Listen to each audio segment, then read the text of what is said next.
template sur stock.adobe.com, le template InDesign.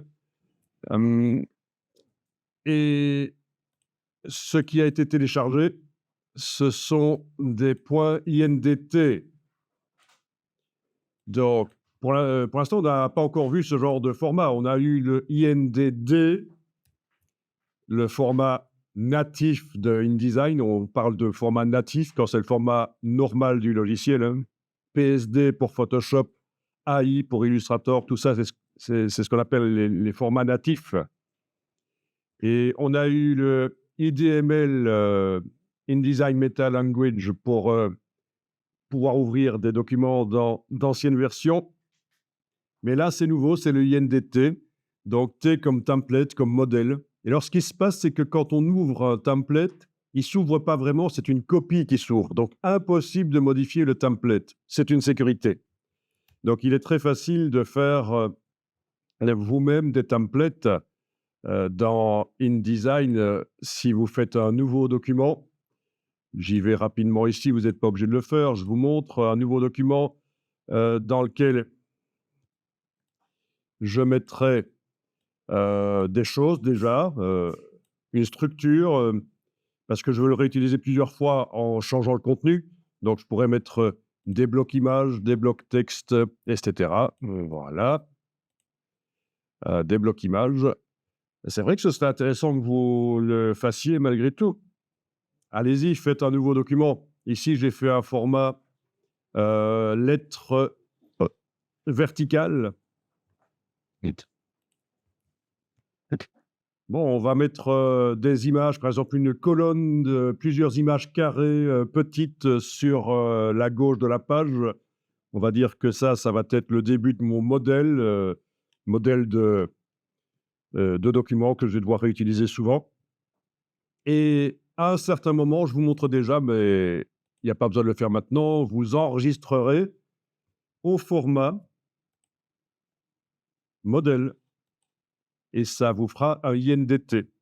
Donc ça, c'est pour plus tard. Je clique sur annuler, on va tester ça, mais je me dis c'est l'occasion de voir 2-3 petites choses ici malgré tout. Notamment, voilà, vous prenez l'outil de création de blocs images, vous vous positionnez au coin supérieur gauche des marges et vous tracez avec la touche majuscule enfoncée, ça fait un carré. Ouais. Oui, correct, de ça tout. Voilà, Bien entendu, il faut plus. donc un carré. Alors, la dimension, je ne vous ai pas donné la dimension. Faites un petit carré, comme ça chacun aura quelque chose, chacune aura quelque chose de différent.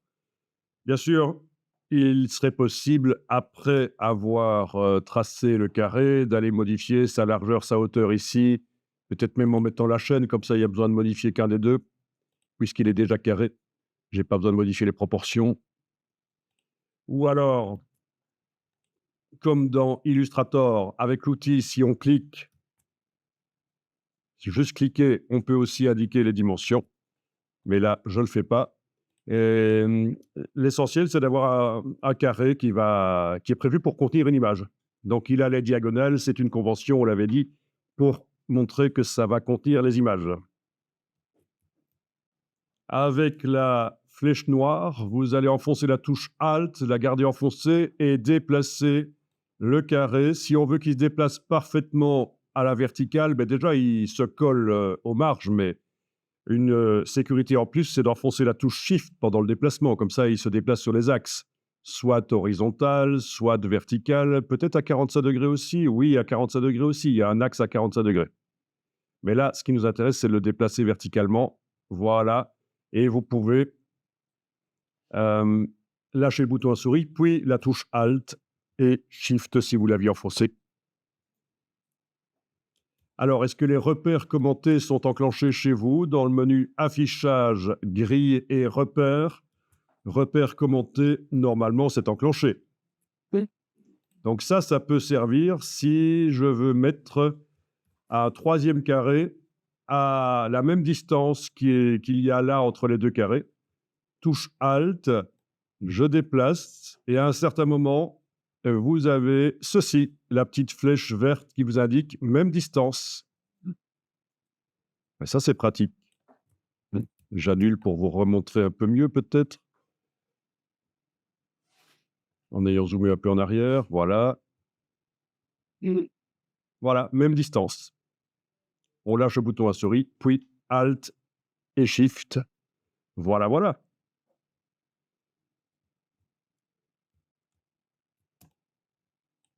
Bon, ensuite, moi, je vais faire ça. Je vais enfoncer Shift V. Donc, j'enfonce la touche Shift, je la garde enfoncée et j'enfonce la touche V une fois, 2 fois, 3 fois, 4 fois. Donc, ceux qui connaissent Illustrator connaissent ce genre de choses. Ça s'appelle répéter la transformation. À mon avis, vous, Shift V, ça ne va pas fonctionner. OK, je vais annuler, je vais revenir en arrière. Vous en êtes à ce stade-là. Donc, ce que je viens de faire, c'est objet.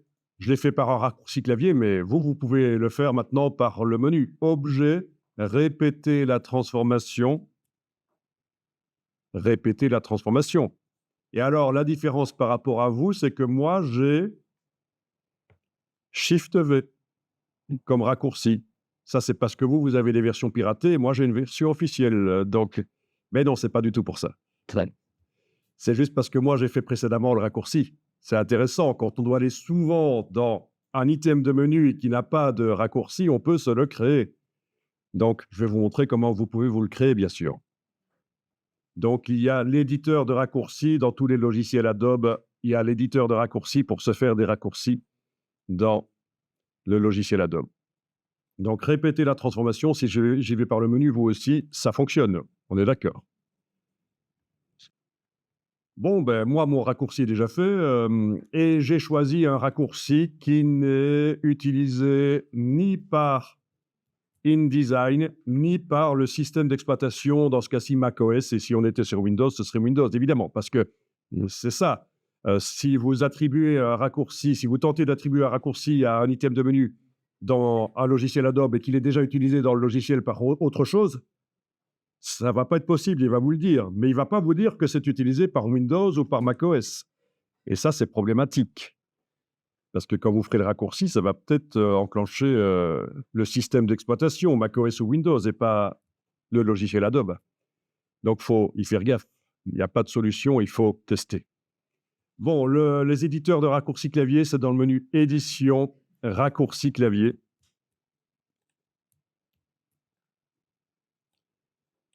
Donc, vous êtes avec les default. Vous êtes avec l'ensemble par défaut. On est d'accord? Oui. Normalement, on ne peut pas le modifier. On ne peut pas modifier ça. On doit faire votre propre jeu de raccourcis clavier. Soit on fait le jeu maintenant et on crée les raccourcis clavier, soit on crée les raccourcis clavier et à un certain moment, il vous dira et il faut faire le jeu. Vous voyez ce que je veux dire? Le jeu, tout l'ensemble de raccourcis clavier. Bon, on va modifier le raccourci clavier et à un certain moment, il nous dira que vous ne pouvez pas modifier défaut et que vous devez l'enregistrer sous un certain nom. Donc, on va essayer de trouver où ça se trouve. C'est dans le... voilà, vous avez ici zone du produit. Oui, vous avez les outils, les scripts, blablabla, et les menus qui sont là, et c'est donc dans le menu objet. Menu objet, et ça s'appelle... Ah oui, c'est par ordre alphabétique. Et donc, c'était répéter la transformation. Oui, donc il faut aller jusque R. Oui, c'est pas pratique, ça ne se présente pas comme le menu, c'est comme ça. Je crois qu'il n'y a pas un petit champ de recherche aussi? Ah non. Voilà. Et c'est ceci, en fait. Répéter la transformation, répéter la transformation. Les autres types de répéter la transformation, honnêtement, je n'ai jamais utilisé, mais ça peut être intéressant. Je n'ai jamais eu l'occasion d'utiliser. Voilà. Ah tiens, pour l'instant, il ne me met pas qu'il y a un raccourci. Ça, c'est bizarre. On est pourtant sur le bon, hein, répéter la transformation. Répéter la transformation. Ah ben oui, forcément, je suis passé en défaut. J'ai quitté mon jeu personnalisé, je suis revenu au jeu par défaut et il n'y en a pas de raccourci. Voilà, donc je suis comme vous, là. Pas de raccourci.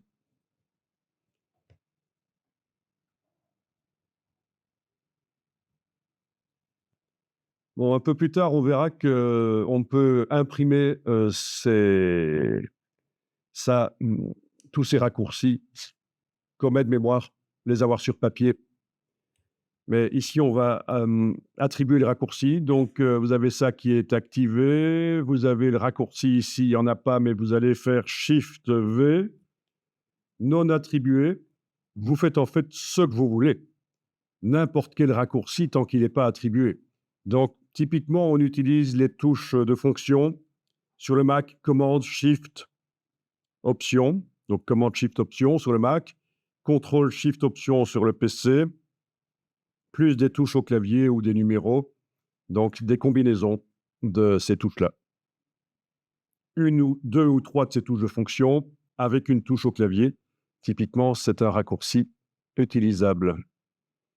Mais là, je trouve que majuscule V n'était pas du tout attribué et il est super simple, c'est pratique.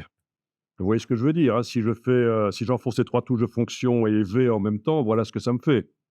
Si j'enfonce Alt et majuscule en même temps, voilà ce que ça me fait. Mais pourquoi j'ajouterais une touche alors que majuscule V, tout simplement, ça fonctionne? Voilà. Donc, dès qu'on clique sur OK, il devrait dire pas possible, oui, impossible de modifier l'ensemble, créer un nouvel ensemble à partir de l'ensemble. Je réponds oui. Et voilà. Et vous mettez le nom que vous voulez.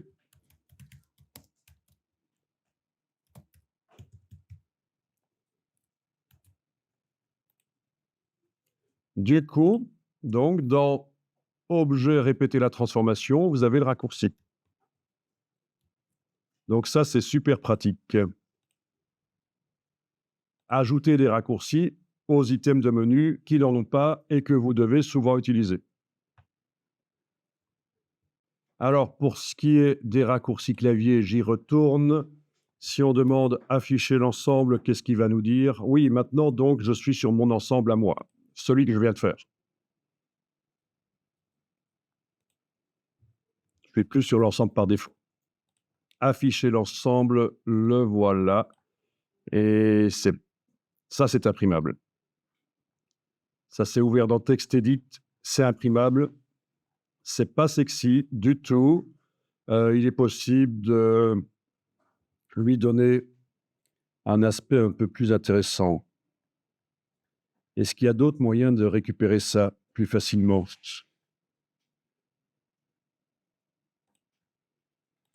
Apparemment non. Vous ne voyez pas l'option imprimer ou quoi que ce soit? Il n'y a pas les raccourcis clavier, il n'y a pas. Bon. Donc malheureusement, il faudra faire un petit formatage automatique pour que ça ait l'air plus agréable. Ou alors il y a un truc qui m'échappe, mais honnêtement, c'est pas souvent que moi je le fais, hein. Vous pouvez juste noter sur une feuille de papier les raccourcis que vous avez ajoutés et c'est bon. On va peut-être creuser ça. Je vais noter. Obtenir un mémo raccourci clavier qui a un bon look. Alors, est-ce que vous voyez le partager là au-dessus qui est en train de fonctionner? Peut-être pas chez vous, parce que vous avez peut-être une licence spéciale, mais moi, je vois ici qu'il est en train de partager quelque chose et je soupçonne qu'il est en train d'envoyer le jeu de raccourci clavier qu'on a fait, de l'envoyer sur le cloud. Comme ça, si sur un autre ordinateur sur lequel j'ai jamais travaillé, il y a la suite Adobe et que je me connecte avec mon identifiant Adobe, je vais retrouver mon raccourci clavier. Avant le cloud, il fallait transférer ça sur une petite clé USB ou à disque dur, aller avec son disque dur, sa clé USB sur l'autre ordinateur, les charger.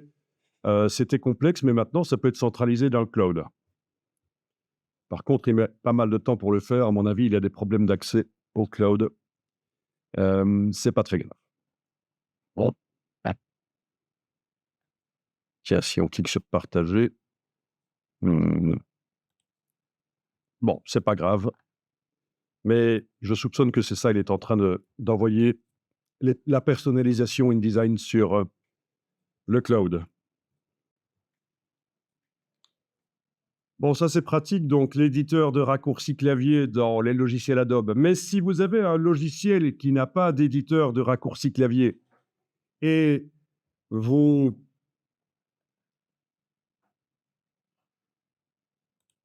voulez en créer un parce que vous allez souvent dans un item de menu, mais bon, pas le choix, il n'y a pas la possibilité de modifier les raccourcis des menus dans ce logiciel d'une autre marque.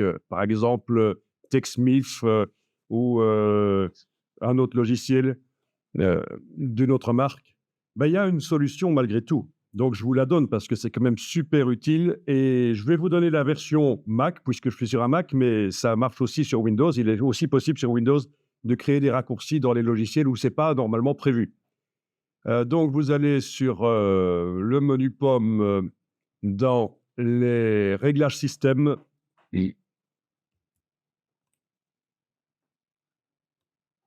OK. Donc, tiens, il me propose une mise à jour logiciel. Vous voyez ça?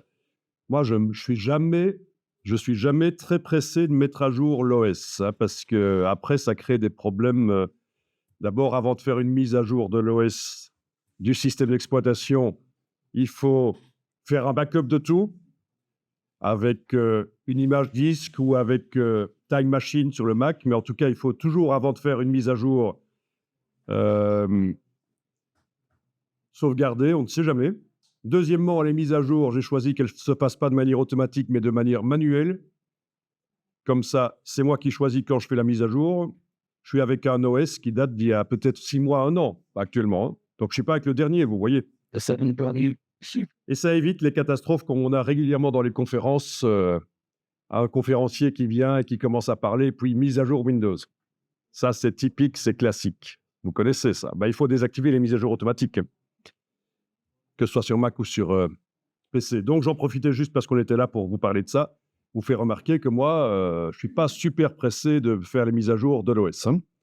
Je laisse les dernières versions faire leur maladie. Alors, ce qui nous intéresse ici, c'est la partie clavier. Vous voyez la partie clavier dans la liste sur le côté.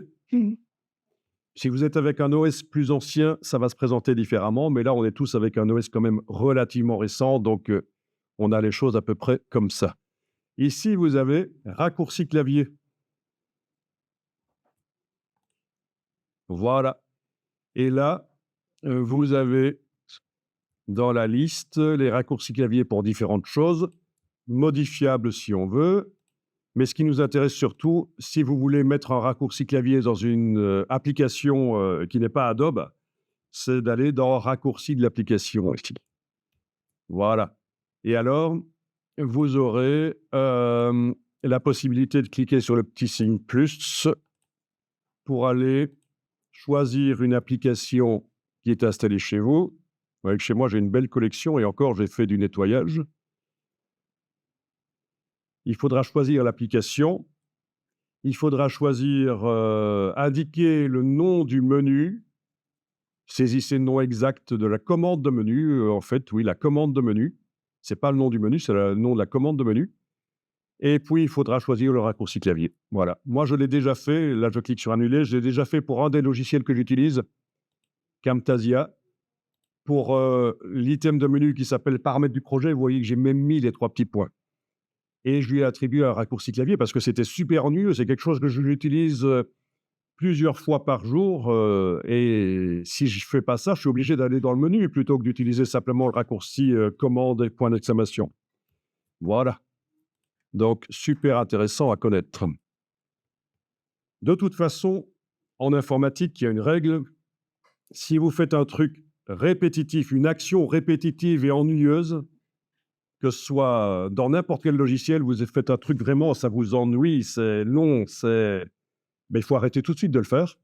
Et puis, il faut aller voir sur Google ou ailleurs, sur Bing, quelle est la solution pour automatiser ça, pour éviter de devoir faire. Parce que l'ordinateur, c'est justement sa force, c'est de faire des choses débiles, répétitives. Donc, évitez de vous faire des choses débiles, répétitives. Voilà.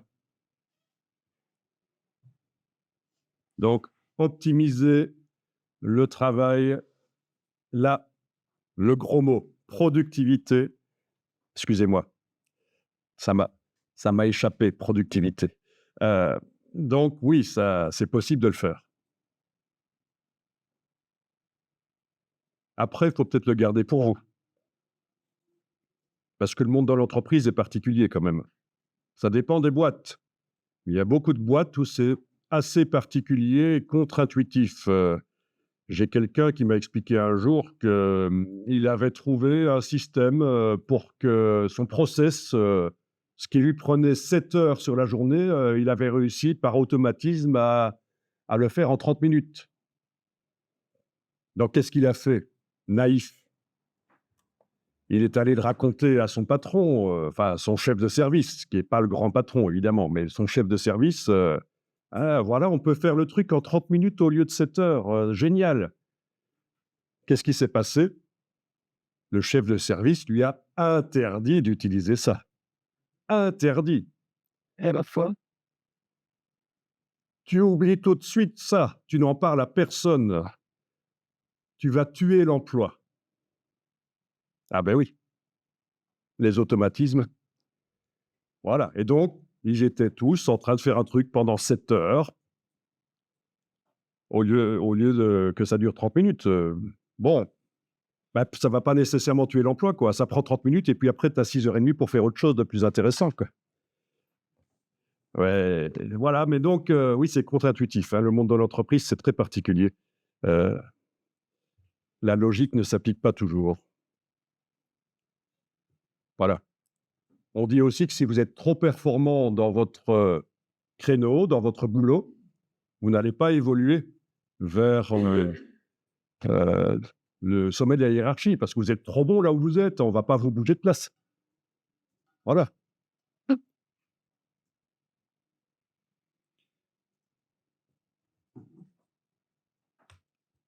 Tandis que si vous êtes pas très bon, ben, on vous fait monter dans la hiérarchie et puis à votre place, comme c'était apparemment facile ce que vous faisiez, ben, on met le petit-neveu, du copain, voilà. Enfin bon, il y a plein de choses comme ça, je vous invite, à vous intéresser, à la manière dont ça fonctionne dans les entreprises parce que c'est parfois surprenant. Évidemment, si vous voulez être indépendant, indépendante, c'est autre chose. Là, vous êtes maître de ce que vous faites. pas les mêmes lui. Ouais, il aurait pu se faire virer au pire, donc ça va, ça c'est encore bien terminé. Hem, à côté de ça, il y a eu une histoire, il y a quelques années, on a découvert qu'il y a quelqu'un qui, bossait à peine, dans son travail, hein, parce qu'il avait tout automatisé dans Excel et cetera, et il était sur, Facebook et autre chose, à longueur de journée et malgré tout son travail se faisait. Ouais, ouais, si vous cherchez, sur le web, vous allez trouver cette histoire du gars qui avait trouvé, le moyen d'automatiser, le plus gros de son travail. Et bon, Excusez-moi d'insister sur la chose, mais c'est tellement important. On voit tellement souvent des gens qui font des choses répétitives, ennuyeuses, alors quand on leur explique, c'est la révélation ou pas, parce que changer les habitudes, c'est pas toujours évident, mais heu, on n'est pas là pour faire des choses répétitives et ennuyeuses.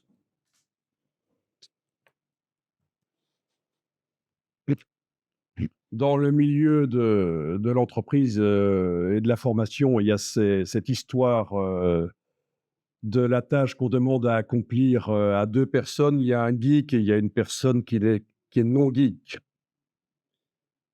La tâche, ça met normalement 6 heures pour l'accomplir. La personne laborieuse, ouais, va y passer, 5-6 heures pour la faire. Le geek, il va jouer pendant 3-4 heures, il va rien faire. 3-4 heures, 5 heures, il lui reste plus qu'1 heure pour faire la tâche qui normalement doit être faite, il faut 6 heures pour la faire, il lui reste plus qu'1 heure. Qu'est-ce qu'il fait? Il va sur Google et il voit comment on peut l'automatiser. Il l'a fait et voilà. Donc c'est à pour faire comprendre que Google est votre ami, vraiment. Alors donc on a mis au point, bon, on a vite fait ça. Qu'est-ce qu'on pourrait faire d'autre, dans ce, template qu'on est en train de mettre au point? Bien sûr, ici, on va aller très vite, c'est juste pour l'explication. On pourrait, dans la palette nuancier, ajouter nos propres nuances. Bon, je vais en faire une vite fait. Voilà, mais vraiment vite fait. Je fais une nuance. OK, voilà. Ça, je vais même la nommer.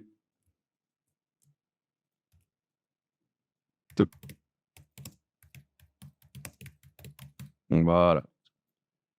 Brique anglaise. C'est un jeu de mots. Anglaise ou anglaise. Bon, peu importe. Bon, j'ai fait une nouvelle nuance. Qu'est-ce que je pourrais faire dans la palette des styles de paragraphes? Je pourrais amener des styles de paragraphes. Je vous rappelle comment on fait. Mais soit on les crée, soit on les amène d'un autre document. Ben oui. Par exemple, dans le menu de la palette des styles de paragraphes, ou de caractères d'ailleurs, parce que je vais amener les deux en même temps. Ça pourrait se faire aussi dans la palette des styles de caractères. On a l'option qui s'appelle... où est-elle? Elle est là sous mes yeux, je ne la vois pas. Non, je suis dans style d'objet, style de caractère est là, voilà. Charger tous les styles de texte. Voilà. Et là, on peut aller chercher dans un document qu'on a fait hier, par exemple, voilà. Ouvrir. Voilà. Il me dit qu'il y a parfois un conflit. Si dans le document ici, qui est ouvert dans InDesign, il y a des styles qui portent le même nom que dans le document que je suis en train d'essayer de charger, il faut décider, tiens, qu'est-ce que je fais? Est-ce que je renomme le style que j'apporte pour qu'il apparaisse dans la palette des styles, malgré qu'il existe déjà donc sous le même nom? Ou est-ce que j'utilise la définition du document que je suis en train d'apporter? Donc, vous voyez, les conflits de style, c'est comme ça que ça va se gérer. Mais ici, c'est pas très grave. Je peux carrément décocher, il va pas tenir compte de ça. Donc, style de paragraphe, paragraphe, il y en a qu'un style de caractère là.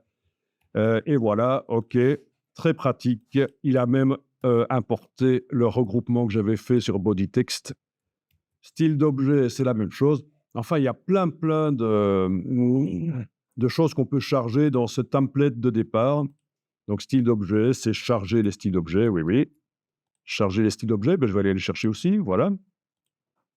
OK, bloc de texte graphique standard et bloc graphique standard, s'il y a un conflit, je les désactive. Parce que je ne les ai pas modifiés dans le document dans lequel je suis en train d'apporter là, et ils sont identiques à ce document-ci, donc je règle le problème là.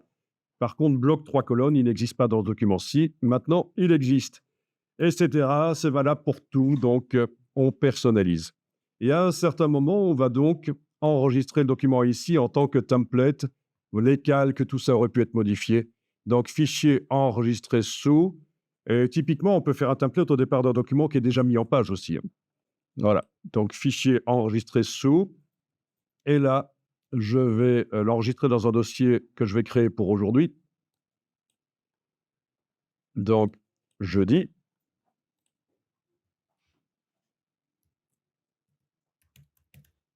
Idéalement.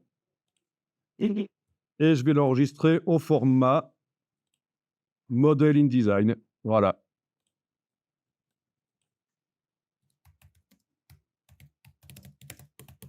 Voilà.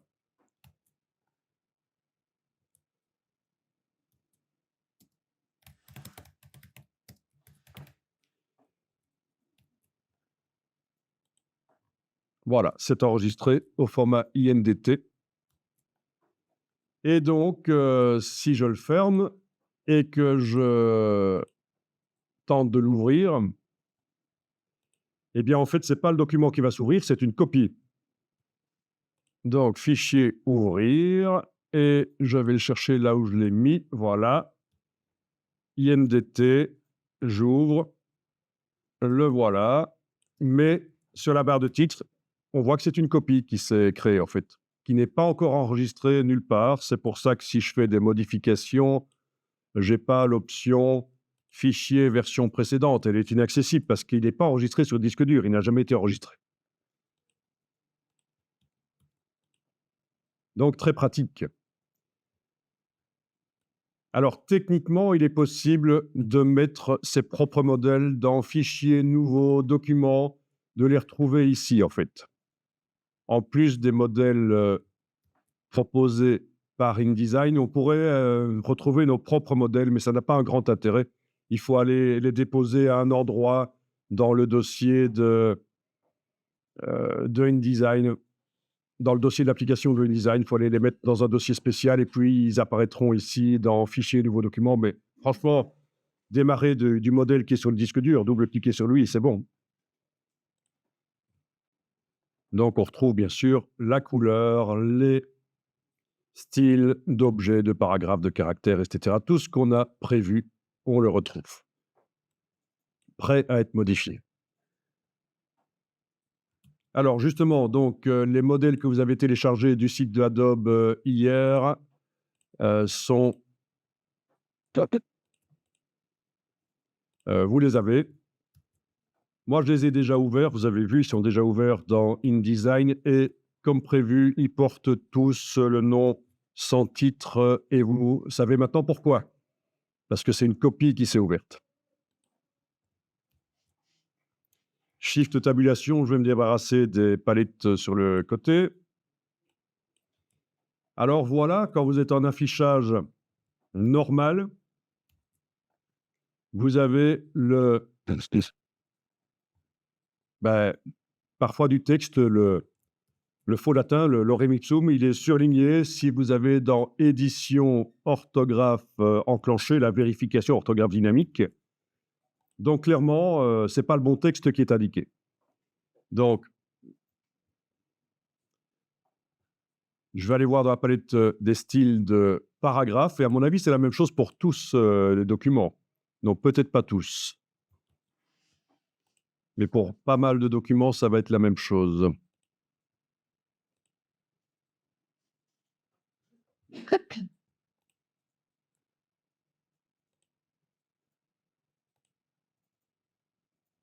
OK. Parfois, c'est surligné en rose, je vais en parler après. Mais en tout cas, là, on a un problème de langue qui n'est pas bien indiqué. Donc, menu texte, style de paragraphe.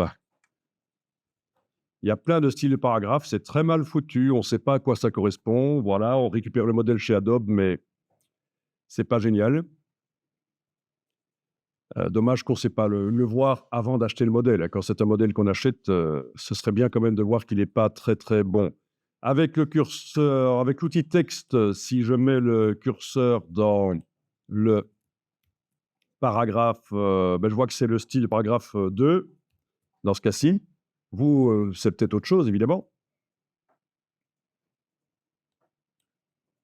Bon, voilà la solution. Il faudrait que je puisse dire d'un coup, dans tous les styles, non, et que tout le texte dans le document, il faudrait que je dise que tout le texte dans le document,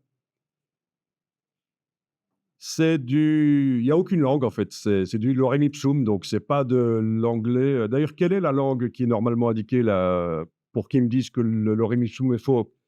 Ils cherchent quelle langue en fait? Dans le menu texte caractère, vous allez voir qu'en fait, sans grande surprise, ils cherchent de l'anglais du Royaume-Uni. Donc, ce n'est pas de l'anglais du Royaume-Uni, raison pour laquelle ils surlignent tout. Donc voilà, il y a sans doute différentes solutions. Je vous en donne une ici. Dans le menu Édition, Rechercher, Remplacer. Vous recherchez le texte. Mais en fait, vous indiquez rien. Et vous allez utiliser la partie du bas qui permet de rechercher des caractéristiques, des formats. Format de caractère que je vais remplacer par un autre, format de paragraphe que je vais remplacer par un autre, ou alors caractéristiques. Donc, si je mets rien, ça va s'appliquer à tout le texte, n'importe quel texte. Donc, vous êtes dans Rechercher, remplacer de texte, vous cliquez sur ici. Et qu'est-ce qu'on recherche comme attribut? Donc ici, dans Options de style, je ne vais pas indiquer un style. Par contre, je vais rechercher un attribut, c'est dans Format de caractère avancé, je vais rechercher tout le texte dans le document qui est prévu, qui est réglé en anglais, pas États-Unis, idiot, anglais Royaume-Uni. Voilà. Anglais Royaume-Uni. OK. Voilà. On voit qu'il recherche la langue anglais Royaume-Uni. Et ici, je vais remplacer par aucune langue. Voilà. OK. Et je vais cliquer sur tout remplacer et ça devrait modifier tous les paragraphes. Voilà, il en a trouvé 56 dans le cas de ce document ici. Terminé. Donc, le curseur texte est dans le paragraphe, il considère bien que c'est aucune langue, il surligne plus. Pour lui, il considère qu'il ne va pas appliquer le correcteur orthographique dynamique là-dessus, c'est aucune langue. Bien. OK. Donc, c'est le template qui commence par ça, en fait. Hein. J'étais sur une page plus bas. Ça va. Voilà. Bon, ceci dit, vous avez vu le principe. Hein. Si vous n'étiez pas sur le bon template, c'est pas très grave. Hein. Ik denk dat ze bij de tappen. Il est possible que ce soit le dernier. IT. Voilà, et celui-là, alors, celui qui termine par 48-36. They were